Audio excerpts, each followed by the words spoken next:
Welcome, and I am excited to have you all here today. And I'm going to hand it right on over to New and Kylie to get us started. Hello, everyone. Welcome. So our workshop is how to make virtual learning equitable. And so myself, I am Kylie Peterson. I am a youth program manager, Youth Worker First. And New, if you'd like to introduce yourself as well. Thanks, Kylie. Hi, everyone. Good afternoon. Thanks for coming today. My name is New Yang, and I work at Wildlife Foundation with the Youth Leadership Initiative. And I've been there for 13 years. And today we've invited a couple of our youth leaders to join us. And so I'm going to have them also introduce themselves so that later when they also speak and help facilitate, you'll know who they are. So let's start off with Lycia. Can you introduce yourself and say a little bit about you? Hello, as New has told you, my name is Lycia. I go by she, her, hers, and New, is there anything in particular do you want me to tell them myself? Like, yeah, maybe how long you've been a youth leader, and what grade you're in, what school? Okay, I have been with Wildlife for 3 years, 2 years as a participant and 1 year as a youth mentor. And I am 16 years old and I go to Mount College Prep Academy. Okay, now pass it on to Lori.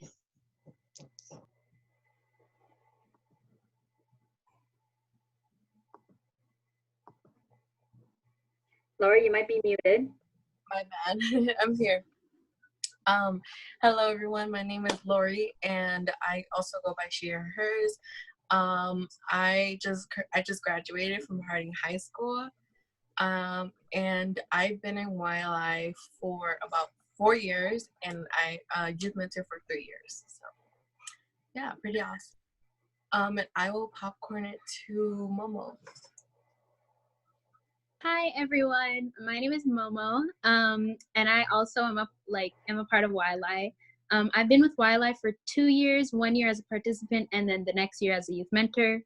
I am 15, and I'm a junior. Okay, I'm a junior now at Highland. I'm a junior at Highland. So yeah, I will pass it on to Miriam. Hi everyone, my name is Mariam Mohammed. I'm 17 years old. I've been with Wildlife for 2 years now, and I just graduated high school. Thank you, youth leaders. I'm going to pass it back to Kylie. So as you guys can see, if you're able to turn your videos on, we are hoping to have participation, and part of this is, as New and I are facilitating and our youth leaders, we will be asking for participation and modeling a lot of the different things and skills and as we go through this. So we're gonna go to the next slide, and before we even start, I wanna acknowledge the space that we are in currently and the climate that we are in. And so we are here, as you know, we are on an ancestral lands of the Dakota and Anishinaabe people. So with that being said, it's a land that we are on and a part of. We also want to take time to acknowledge the murder of George Floyd, an unarmed Black man, and that of police brutality and the climate and the pain and the hurt that our community is currently in. And a part of that and a part of this space is understanding how that plays into our emotions, that there is time, if needed, to take a pause, to take a break, that you are welcome to do those things. And lastly, we want to acknowledge that there's a global pandemic. So there is 6 million COVID cases and 400,000 deaths worldwide. With that also being said, 36 million people are unemployed in the US. So we acknowledge that this is an uncertain time, this is a hard time, and there's also a lot going on, a lot of things that we're all carrying with us, and that is a part of the conversation, and we don't want to ignore those things or dismiss those feelings.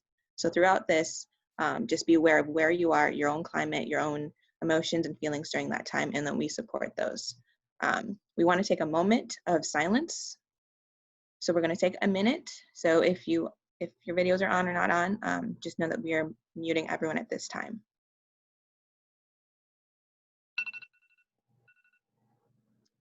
All right, thank you.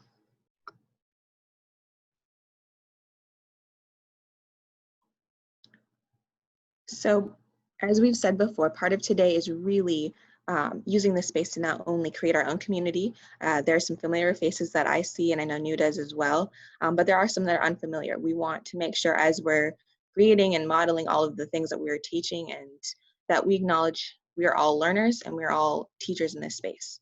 But for today, let's go with our objectives. So we have 3 of them. So the first one is understanding how to make virtual learning more equitable. So as I said before, we really are using this space to model and learn together. Number 2 is understanding how to build community online. A lot of us have been in the space of being able to create community offline and in person, and are now making that transition to online spaces. So what does that look like? How do you continue those practices that you know have already worked, and then moving it into a virtual, whether it's a Zoom or if it's a Google Hangout? How do you create those spaces where youth and adults are both co-creating, but also that youth have a voice in that space? And then the last one is really understanding how you show up in a virtual programming and the impacts on youth. So a lot of us, we have our adultisms, we have our things that we will be going through, and we push that onto the young people. And how does that impact how they show up versus how we show up? Are we acknowledging all of those different uncertainties? Are we acknowledging the different pains? Are we acknowledging the different emotions that are going on in circumstances that we may not know? So buckle up, and we're ready to really go through this. So we're really going to focus on as together, and I think we all have done this before, is a group agreement. So we have 5, but making this all about community. If there's one that you do not see, please feel free to text in the chat box, or you can raise your hand with the icon, and we'll call on you and we'll add it to our group agreement.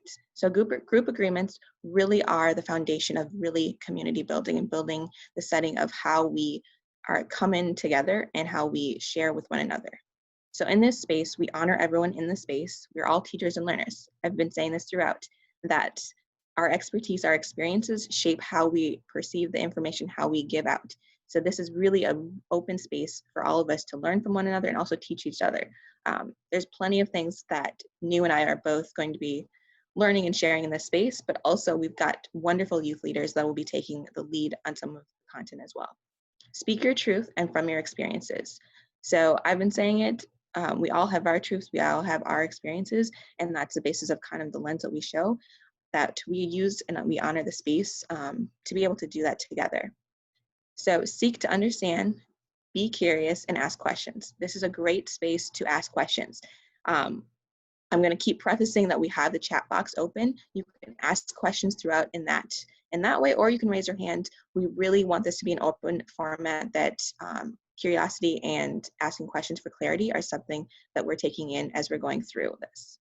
The last 2 are assume good intentions. However, intentions don't always equal impact.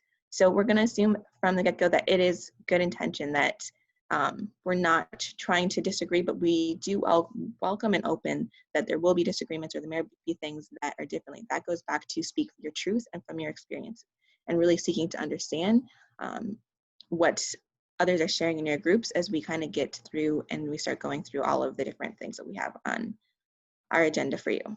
And last, learning is emotional and cognitive. So invite your emotions and engage your minds. So I said previously, if you're able to turn on your video, please do. If not, we are also welcome to that, but really know that learning really starts internally, and that you have your own reflective learning and key things, and come in, come out when you need to. So before we go to Zoom etiquette, do we have anyone that wants to add any group agreements that were said?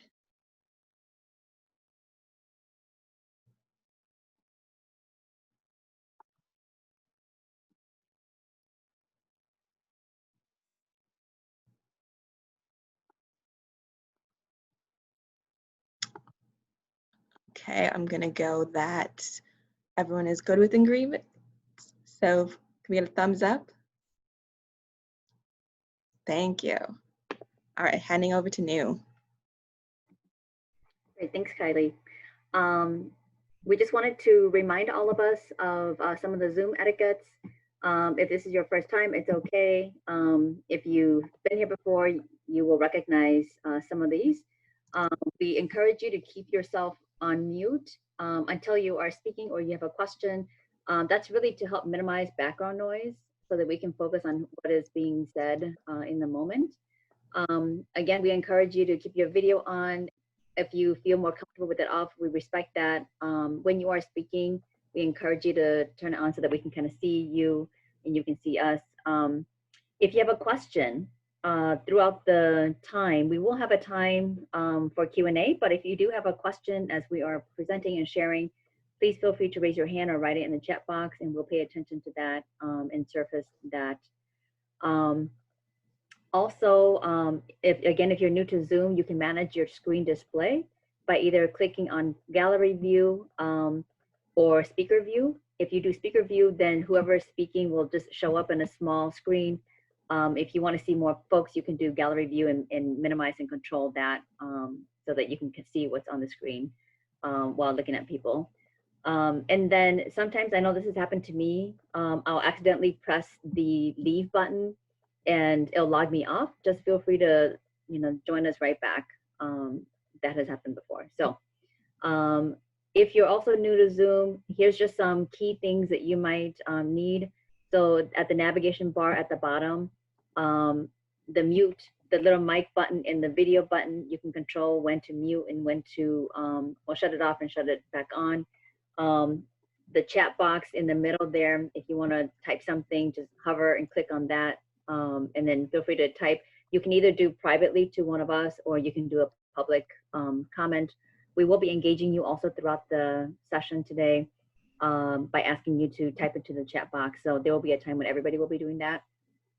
And then at the end, there's a leave button that will end the meeting, and that's how you leave. So yeah, just wanted to make sure that we're all on the same page with that. Great. Moving back to Kylie. All right, so we've introduced ourselves, but we'd love to know who's in the space. So we'd love for you to share your name, your pronouns, and also share a time when you've experienced uncertainty. How did you cope or go through it? And then what lesson did you learn? Perfect, yep. So my name again is Kylie Peterson. My pronouns are she, her, hers.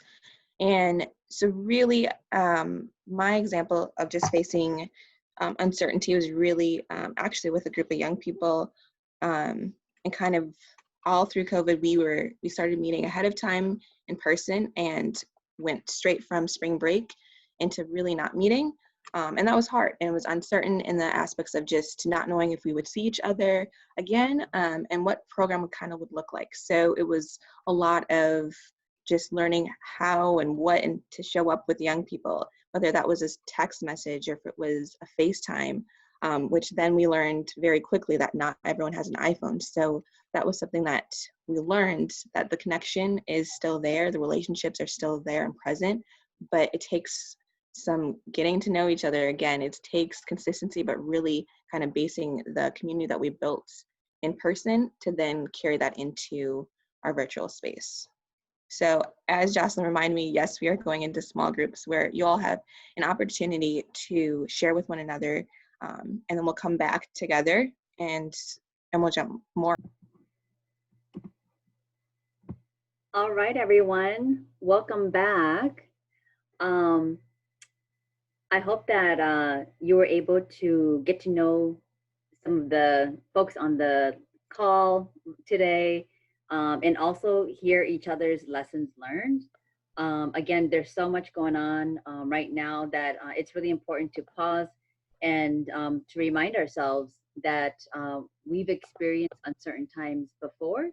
And if we lean into our own lessons and learn it into our community, that will help us get through times now. As you all were sharing with each other, I was just reflecting on the time that we've experienced uncertainty recently, and definitely when COVID hit, that forced us to stop and to try to figure out how are we going to do programming, how are we going to meet the needs of our young people during this really uncertain time. We've always done in person. We've never done any virtual learning before. And I would say the thing that helped us get through the process was really being willing to be creative and innovative and try new things and not being paralyzed by not knowing or fear. And I would say the other lesson that really helped us a lot was to continuously check in with our young people. So getting feedback from them to say what's working, what's not working. And I would get things like, I like your PowerPoints. They used to be boring. Now they're more exciting. Now it's helping me as a visual learner.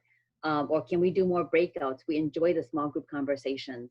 And so through the feedback from our young people, we were able to constantly shift and adapt and make our virtual learning better and more exciting and more engaging for all of us. So anyways, thank you all for sharing. And it is really through our lived experience that we want to now share with you what we've learned and how we think about equity. I think oftentimes when we think about equity in the space of virtual programming, we focus on accessibility. Do young people have access to laptops, the internet? And yes, that is really important, but what happens after that? How do you continue to keep equity and equity lens on virtual programming? And so I'm going to turn it over to Kylie and Lori to share with you some of the things that we've talked about that we feel are important that will continue to elevate equity in virtual programming. Yes, thank you, Nu.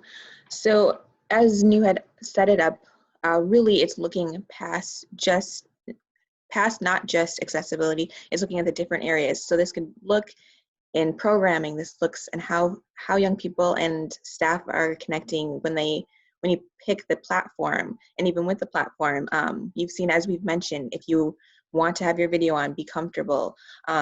That's another way to show equity in the space, because we are inviting essentially each other into our homes as we kind of express in this virtual space. And what does that look like? How does that show up?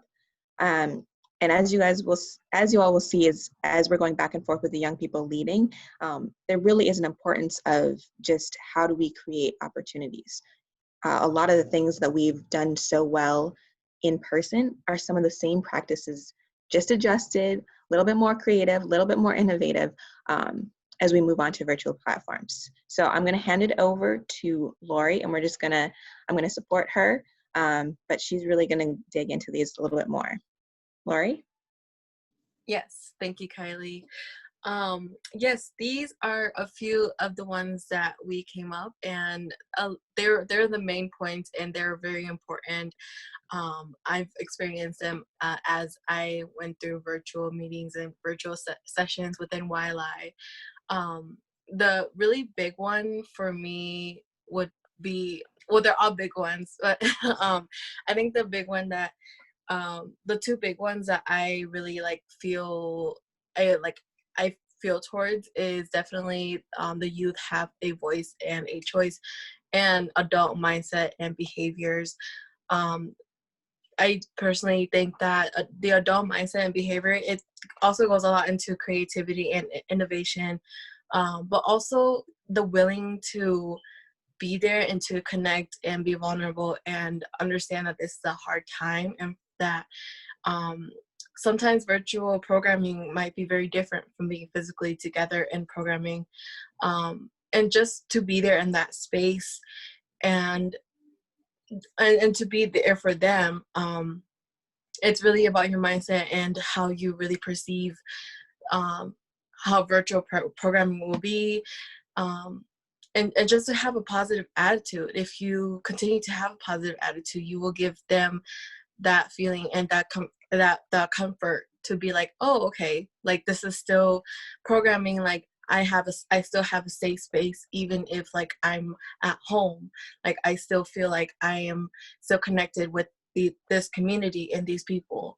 The youth having voice and a choice definitely is a plus. It allows them to continue being engaged, and like also hearing their opinions, like what Nu has said, is really important, because it's important to hear what works and what doesn't work, because if you're not getting anything back or no feedback, then there's no improvement to virtual programming. It's very similar to physical programming, where if you don't get feedback, then things won't change, and that's an important aspect of it. Expectations and policies is a big plus as well. I think with what Kylie said, to make a space comfortable for everyone, I think personally for me, I felt like I was comfortable in virtual programming because there are some days where I don't feel like I want to have my camera on, but I would still want to talk. A lot of the staff and the other youth would say like, you don't have to turn your camera on, we just encourage you to. And you can even add like a little comment like, you know, we just want to see your beautiful faces, it's been a while, you know, just to make them feel good about themselves as well. And then youth having opportunities to lead, it also falls into like having a choice. And while we would have like action teams where it isn't just the youth listening to the adults, it's actually the youth having a role. So in the action teams, youth will have a role as in like facilitators, note-taking, timekeeper, the person who watches like the vibe and like make sure that everyone's energized. If not, then like they'll make up like an energizer for the group to have. So all these really good ways to show up and have equity show up in virtual programming. So yeah. Thank you, Lori. That was great. And just to reiterate, it's seeing youth voice and choice looks different in the virtual sense. It's the choices of the activities, it's the choices of the icebreakers, it's the choices of even having music or not. These are also opportunities for youth to lead. And as we think of even the expectations, it's attendance. Are you requiring attendance for all of your participants? You're saying at 6 o'clock, everyone needs to be on. These are simple things that you may jump in, you may jump out. And we've been reiterating today is if you need to take a pause or take a step out, that you have that freedom to do that. And those are things that we want to continue to set when we go virtual. Or if we already are virtual, think about the different policies and expectations that you've already exhibited or you've shared. Have you done that in partnership with your young people? So passing off to, I believe, Lori and Momo are going to talk about how adultism shows up. Thank you, Kylie. Okay. So Lori, is Lori here? Yeah, I'm here. Okay. Okay, first one. So these are the hurtful ways that adultism shows up in nonprofits. So grow up. It's a phrase that may feel harmless, but sometimes it might impact the youth and how they feel in coming into adultism. And it's just really about how you say things and the wording and the language as well. Yeah. Yes. So the next one is over the top boundaries. So over the top boundaries is kind of phrases like, oh, you know, adults need to be professional, or just like, these are adult things, students or youth don't need to know about these things. But I think that in itself, like, yes, professionalism is key with working with youth and just anywhere else in a working environment. But I believe that with youth, that kind of establishes a power dynamic, and power dynamics are clearly seen in schools. And I think that's kind of one of the reasons why you hear students be like, school, because there isn't, there's just that power dynamic, and it just kind of, what's the word? Not a lot of freedom, like, is involved with like school and like kind of expression of yourself. And those power dynamics kind of get in the way of students expressing themselves and youth expressing themselves. But knowing your adultism and like knowing how that shows up in like with your youth and like boundaries with them, if you include youth kind of just to like know more about yourselves as you try to get to know them, that establishes a relationship of trust. And I think with you working with youth, trust is such a big thing in establishing community, and just like having you be like a resource for them. So yeah, that kind of is how, yeah, that's my little spiel on over the top boundaries. Nice, Momo. And on to the third one, mandatory attendance. That sounds like a really scary, like just a scary word, mandatory. Like you're expected to show up. Like, yes, you are expected to show up, expected to be like committed into this program. But yes, it is kind of scary to hold that, and sometimes you just have to trust. Like Momo said, you have to trust, and trust is a really big thing in communities like this. It's and New and Kylie have mentioned this in the beginning before we started, is that you don't have to keep your camera on. And if you need to step out, go ahead and do that. Do what you need to do, take care of yourself, and come back. And it's just really about having that trust and believing in yourself, and believing in your purpose, and your attendance. So yeah. Well said, Lori. The last one is rescuing. So the idea of adults making decisions for youth, trying to save them. But I think in that case, youth don't really need like adults to save them, because I think that kind of sets up a false idea of youth not being able to provide for themselves, or not able to like do things on their own.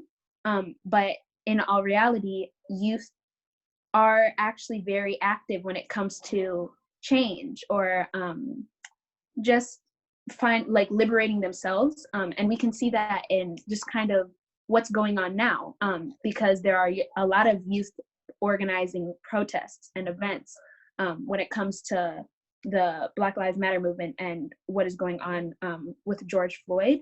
So the idea of adults needing to rescue students and rescue youth is kind of sets up a false narrative.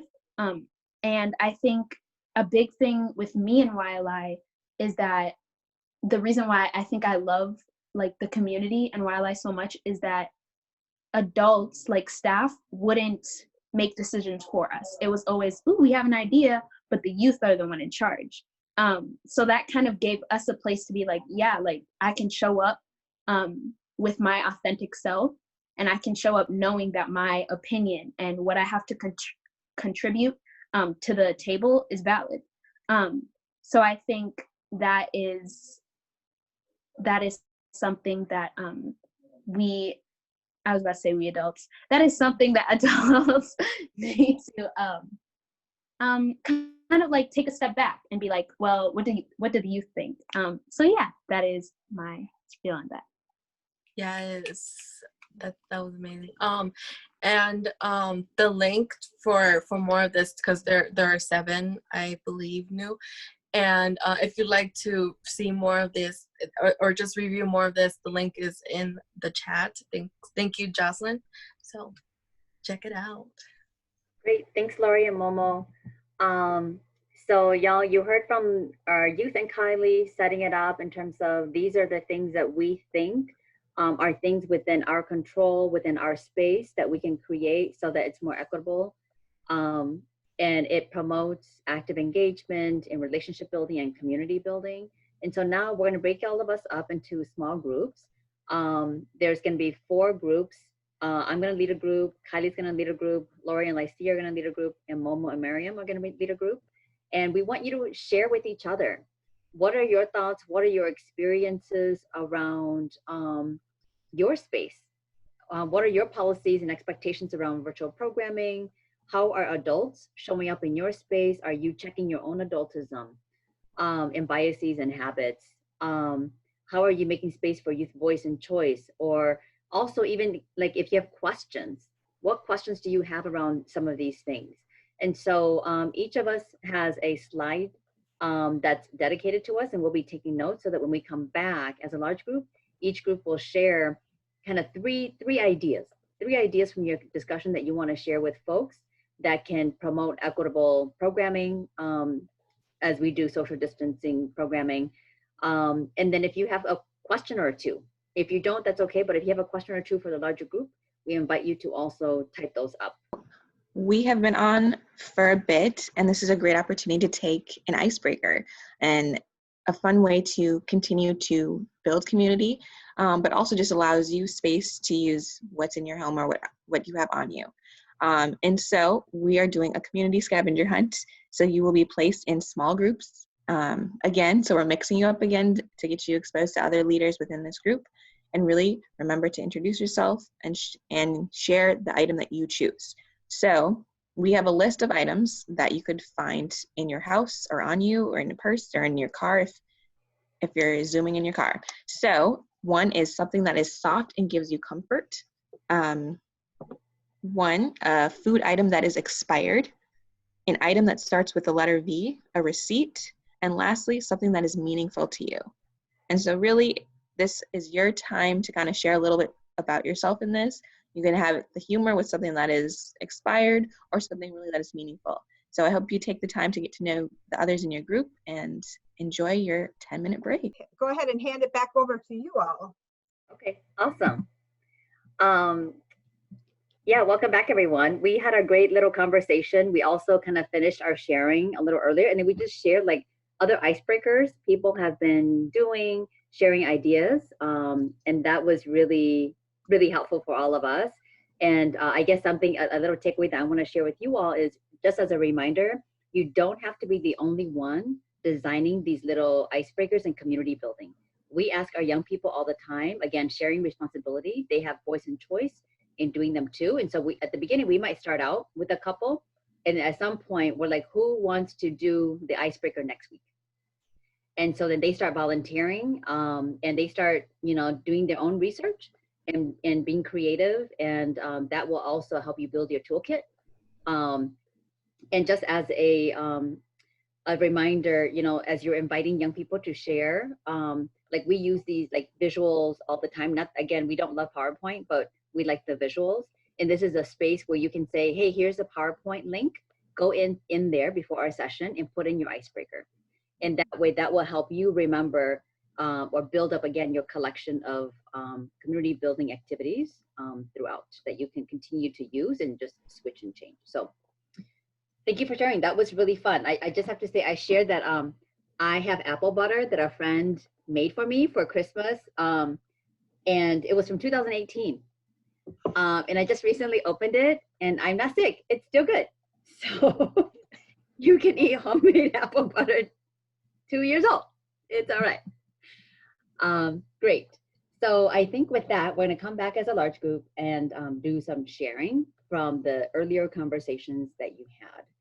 And so I can share on behalf, Justin, if you can go backward, we'll just have one of the facilitators kind of share some of the big things that we all talked about. So in my group, we talked about and shared how people have been adapting programming, and that is equity, right? Like we cannot function the way that we used to. And so how do we make virtual learning more equitable? We have to adapt. We have to change. And so people are adapting their lesson plans.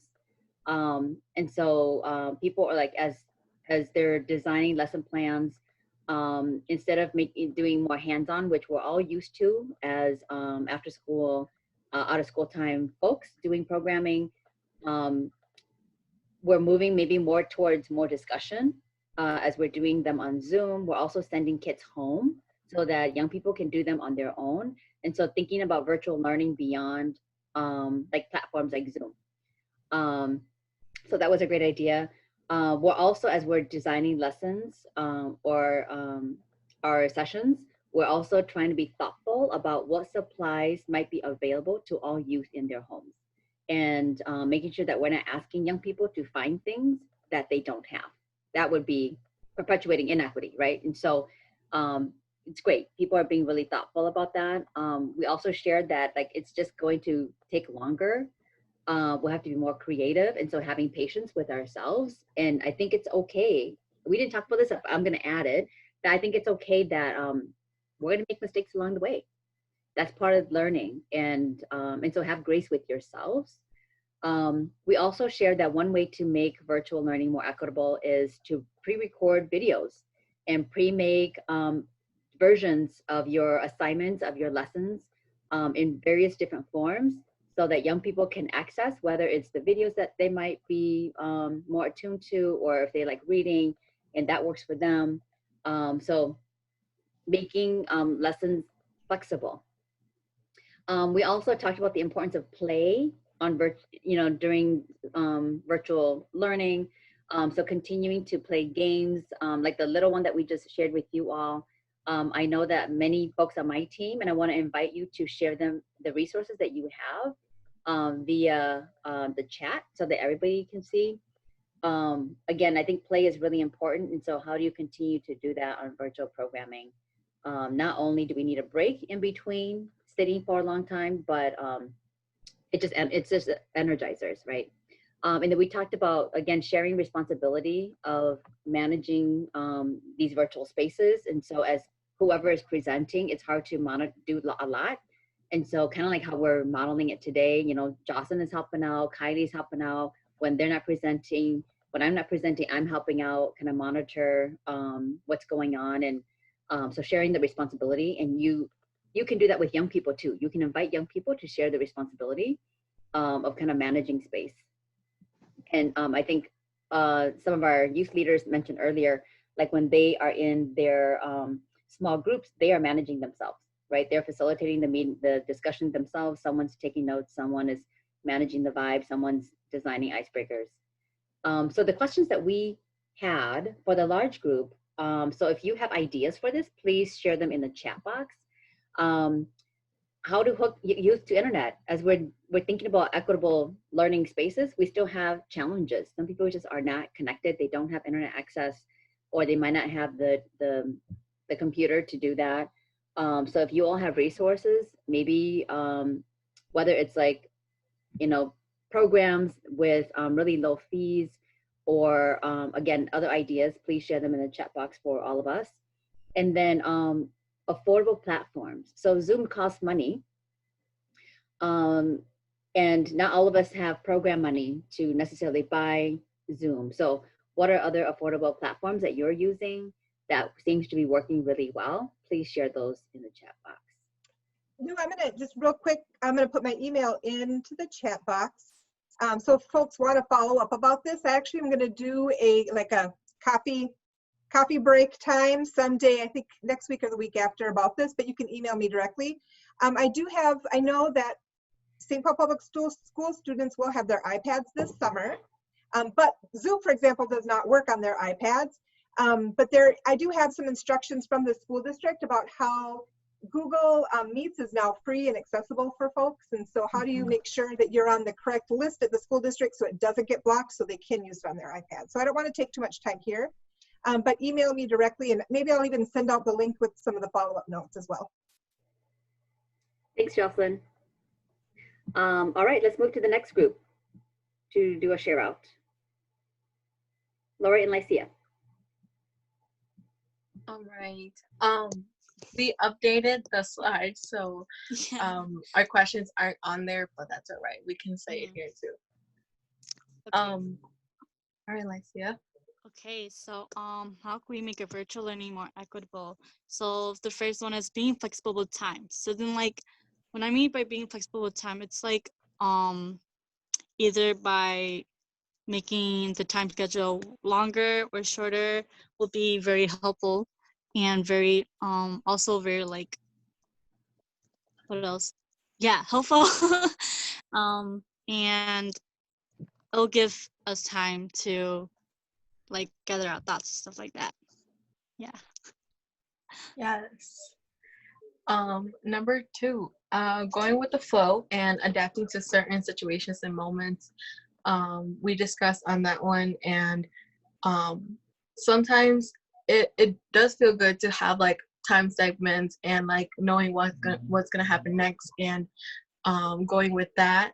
But sometimes it's okay to just let loose and go with the flow and trust the process. And like times like this when we actually have to go through virtual programming, you might have to adapt to certain situations and moments, whereas you're more used to physical programming and it might be a little more difficult.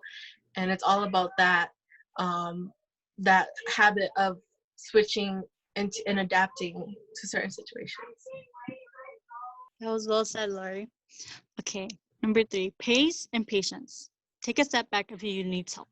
So we have discussed about like, it's fine to take a step back and be a kid again. Like, don't be scared to step down and instead of being like someone who is, oh, I am like your teacher or something like that.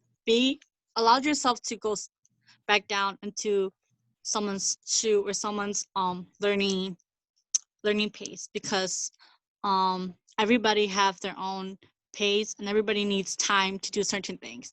And so if we need to go slow, please go slow. And if we want like a faster pace, also be like, it's okay to go faster too.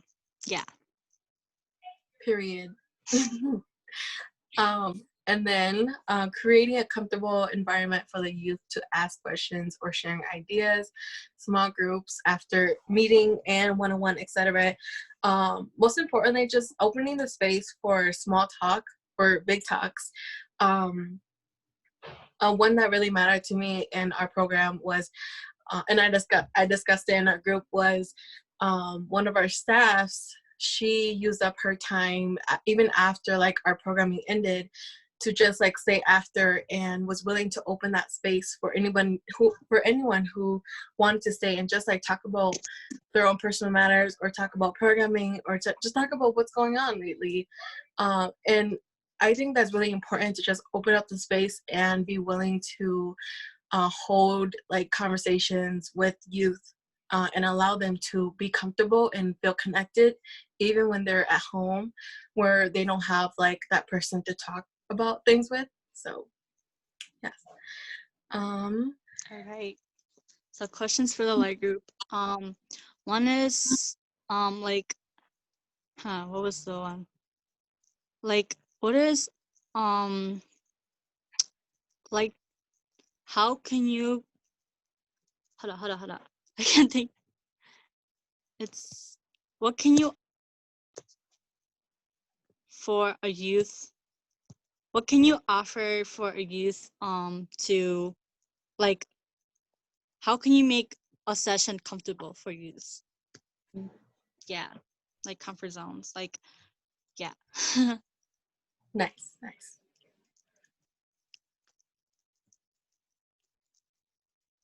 And then the other one is, I think that'll be it. Yeah, that'll be it. I think we only had one. Yeah. Good. Okay, so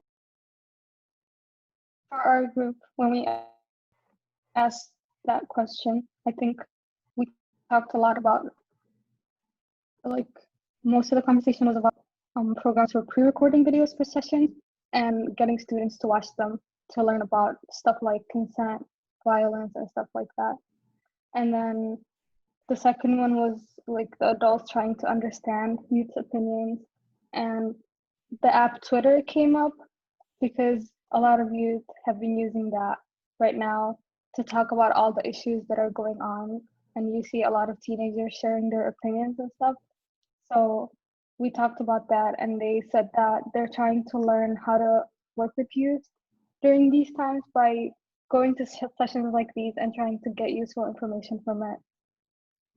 They also talked about surveys or like evaluations for feedback at the end of sessions.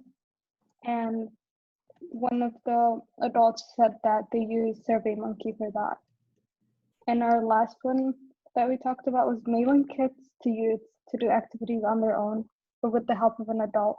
And I think the adult that was talking about this said that they're trying to do this after everything calms down. So not yet. And I think questions that came up multiple times were just how do we get youth more involved and how do we allow a session to be more youth-centered and like get youth's opinions and to make sessions better. Yeah.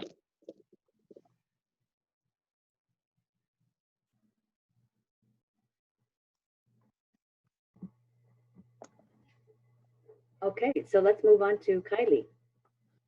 Yes, I am just want to be aware of our time. So I'm just going to sum up kind of our points. And as Jocelyn said, you all will have access to the slides. Our group ran well into time, so we didn't get to questions. So if anyone that was in my small group wants to just type their question in the chat box right now, that would be helpful and we can come back to it. But really a lot of what everyone has said has been echoed in our group. And as you can see, there's a lot of connections and knowledge that has been shared across. And so really it was allowing youth to lead and that they know the technology. And so really even looking to them to kind of the different platforms is something that is helpful. We also looked at just like how looking at the young people that are already attending are the ones that are really consistently attending, to not only do they support kind of the direction, but they can be some of those youth leaders that bring up the new topics or bring up the new kind of direction of where they want their group to take.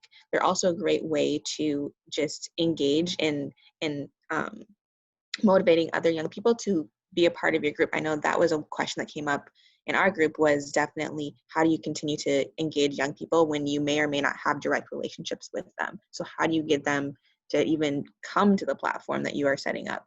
And so that's something that I think we can continue to ask and think about in this group.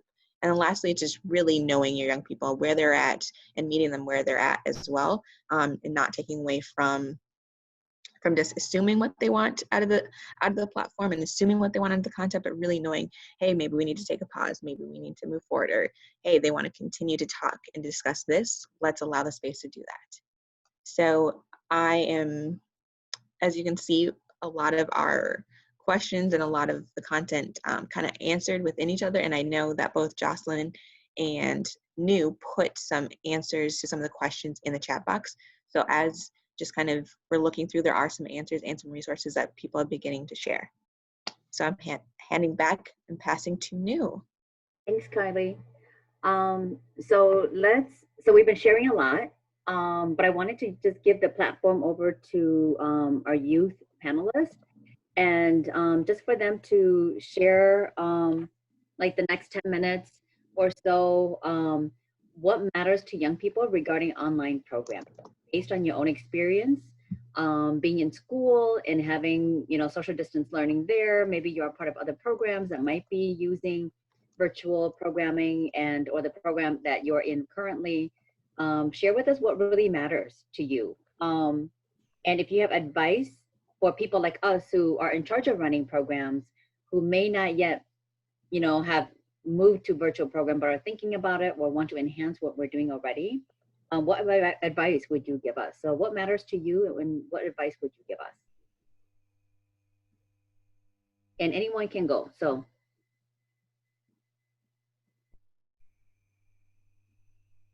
I can go first. So Thanks, Marian. What matters to me the most during online programming is inclusivity. And I feel like at times like these, it's hard to like get feedback or like from the youth or just like have their voices heard. So I think it's really important to like try to include everyone in the conversation and ask for everyone's opinions, because something that you think is okay could make someone else feel uncomfortable. So I think a lot of the time it's just like it should be required of you to ask everyone for their opinion and have them say something instead of like going with the majority opinion. Because for example, like I don't like having my camera on a lot of the time. So if I'm in a class and a teacher is like, you all have to have your cameras on, I would be feeling uncomfortable the entire session.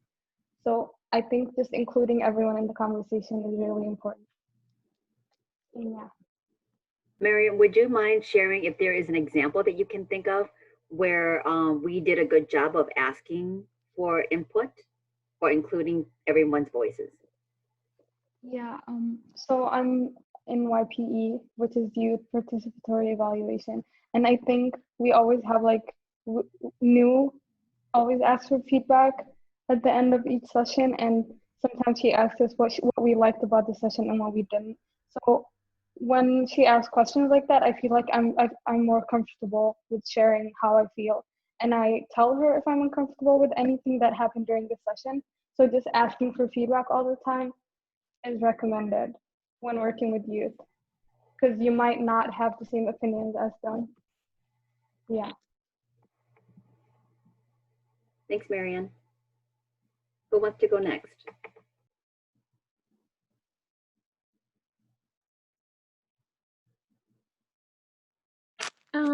I can go. Okay, so hi y'all, my name is Momo again. So I think to me, what matters in online programming, I think is, so I'm really big on like culture and like community and just those relationships. And I think that kind of just like is a part of just kind of like the way I show love and like my love languages. Like I just love being around people and just kind of like playing with them and just joking around. So I think, of course, like when we moved to like what like online programming with YLI, when COVID like hit, I was thinking, I was like, oh my gosh, like how are we gonna keep like this community culture? Like how are we gonna still have like these our quirky moments? And I remember like talking to New yesterday, and he was saying that how the in between moments like contribute to the magic of like our space.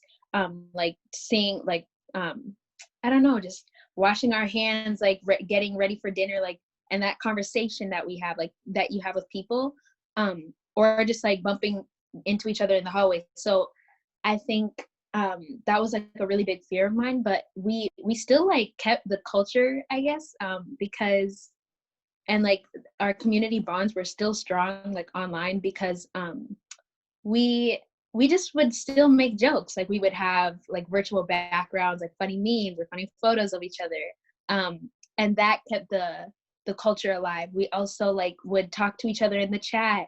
We would like hype each other up. We would say like, yes, like you're doing so good, or just like send hearts and just funny jokes. And I think that really contributed to the culture, like even online programming.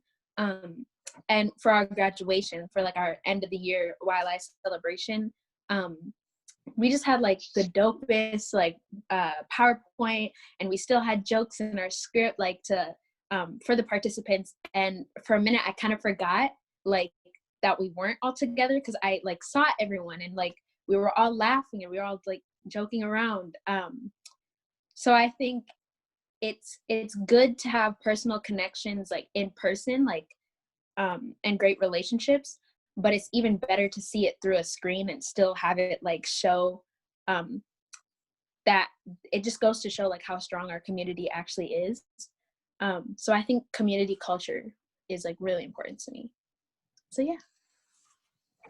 I should say quickly that for the graduation that Momo mentioned, none of the adults designed it. It was all youth led and youth planned and youth facilitated. That's why it was so awesome. We couldn't have done that. Okay, Lori or Lycia? I can go next. I'm just gonna follow with what Momo was saying, how community really matters in this time. I think what really matters for me is definitely the community and the connection of what YLI had. And I think the one main thing that really stood out for me was that we continue to have family news, even when like, you know, it was tough to like get on early. Like we started at 4:30, but if you wanted to join family news, it was like around 4:10, 4:15. And that might be a little difficult for people who are at homes and have personal matters, but also family news was something really powerful for me. It was because you actually got to catch up after a week and just to like see each other and praise each other, kind of like what Momo was saying, how we always encouraged people and like supported people. And we always like had this phrase when like something really good happened, was we would always say like, oh my God, big things, big things. And that just brought like so much warmth in my heart, that like even through this hard time, like we were still able to have such a positive attitude and like continuing to show up for each other. And that really mattered, because it's if nobody shows up, then there's something wrong. But everybody showed up, and that was what was so amazing. And just to have like that community, even when you're at home, to have that community and to stand with that community, it just felt like so amazing for me. So yeah. Great, thanks, Lori. And Lycia, last but not least. All right.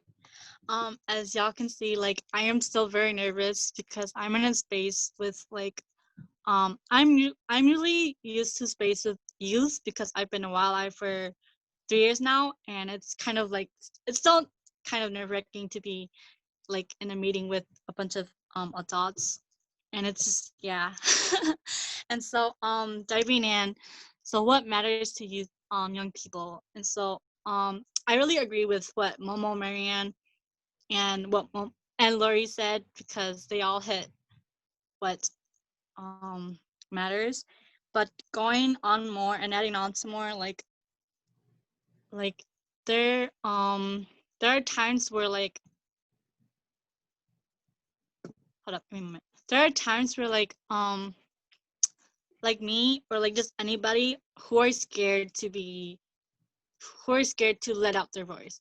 And so with that, like with them not telling you that, or like with them being very silent during your meeting, please encourage them and give them reassurance and a welcoming space. Like you don't have to like point them out, because pointing them out put them in a very awkward situation. And so with that being said, you could probably private message them, or just give them a heads up, like a nice supporting heads up. And that would be very awesome, because it's not really easy for a youth to let out their voice when they're in a environment that aren't like very comfortable for them, or in an environment that is like that they're not used to.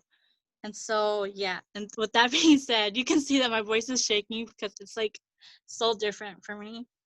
But yeah, always remember to give a space for them to speak their mind. But don't be scared to tell them that even though you speak your mind, you have to be mindful, because letting you speak their mind, they could be very truthful and straightforward, and sometimes they forget to be very very very cautious of what they say. And so don't be scared to also be like, you shouldn't be yeah, just give them the space and the time, being patient. Thank you, y'all. And like Momo and Lori said, like community is very important.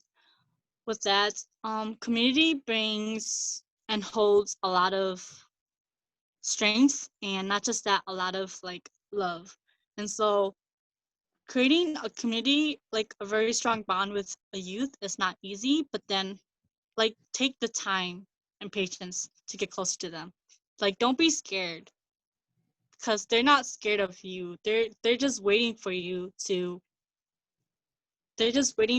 like, how would I say this? They're waiting for you to step down from, I guess, your role. Because for me, sometimes I see adults as someone who is not superior, but then someone who has like a bigger chance of, how would I say it? Like a bigger chance of like having their ideas spoke out, or being able to be the right ones. And so with that, like let yourself loose. Don't, because we know that you're older than us, and you're like an adult. We think that you're always right. So like let us, how, I don't know how to say this. Oh my goodness. It's just kind of like, yeah, let yourself loose.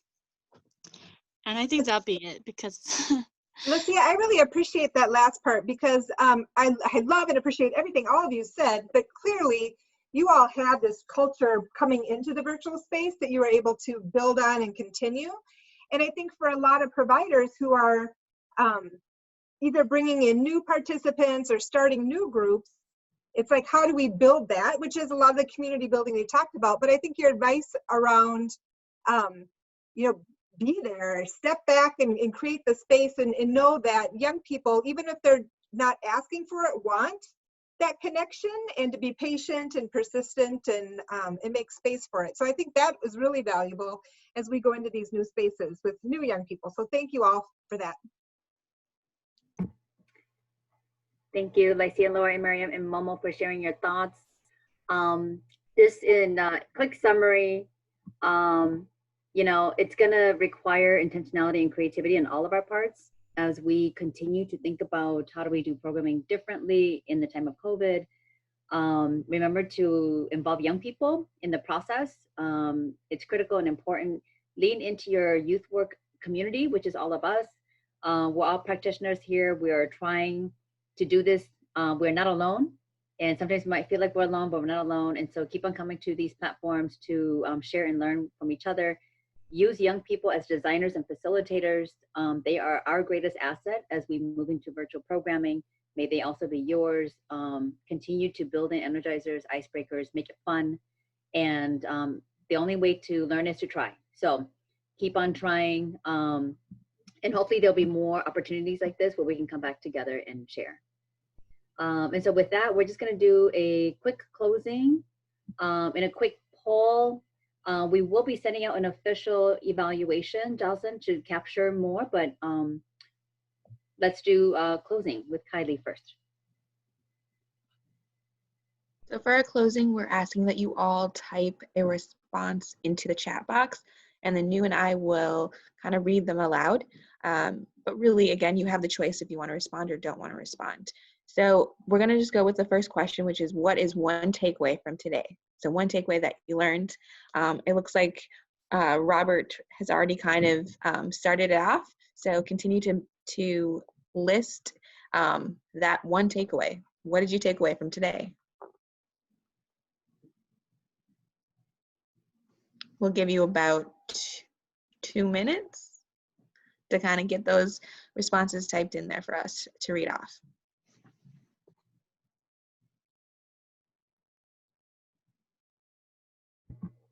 As you all type, you know, Rob, I'm thinking about your comment here, your takeaway.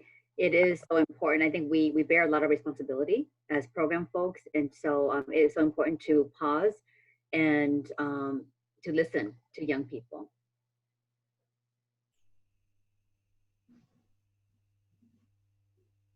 Oh, these are great. To let youth facilitate, let young people lead the work we do, take time to build community and connect. As always, young people need to be the ones creating program. If they aren't at the center of it, it won't work. My takeaway is to not be afraid to tell adults what youth need, because adults are willing to listen. That's amazing. As instructors in a new space, virtual space, give yourself grace, be okay making mistakes and learning from them. Nu, do you want to continue to read out some of them? Yeah, you know, just to reiterate the importance of community building and how that's kind of the connective tissue in the trust building with our community that we're trying to create. So continuing to foster those relationships, that's so important. Yes, I'll go back to one that's to take time to recognize how power shows up in participation, which is so true and something that we've been echoing throughout this, and that's great to see. I love when Lucia said community brings a lot of strength and love, which reminds me how important it is to create a space for supportive community, even virtually. Equity goes way beyond just access. It also is creating space where youth feel comfortable and empowered to lead, share their voices, and build relationships. And a few more, and ask for what you need from adults and give what you can to youth. community is really showing up. So build community with more youth voice. And lastly, the importance of youth taking charge of virtual spaces and determining what fits their needs best. Mhm. These are great. Thank you all for sharing them. You know, again, we in our youth participatory evaluation, we always practice session feedback immediate. And so we're just gonna move to the next slide. And we have a very quick poll, just so that we can get immediate feedback. Again, a longer one is coming your way. Well, not long, it's actually quite short. But if, yes, okay, so thanks, Jocelyn. So please take a moment on a scale of 1 to 5. How did you feel about today's session? All the way from 5, loved it, to 1, hate it, never coming back. And be honest. Yes, please be honest. After you answer that, I am putting a link in the to chat for just a couple quick questions that help to provide a little bit more in depth about, if you did love it, what did you love about it? So we know. But also, there's always room for us to think about different components as well.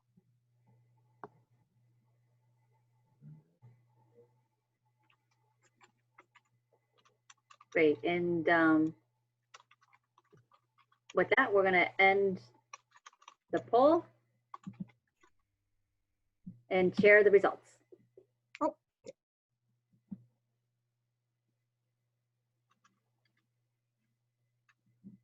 So this was really helpful. Thank you all. Do you all see the results? Most people loved it. A few people said it was good. We appreciate that. And we look forward to getting more detailed response so that we know if we do this again, what worked and what we could improve on. So with that, we want to thank Sprockets for hosting these learning sessions, and we want to thank Youth Prize for funding these sessions. Couldn't have done it without them. So thank you.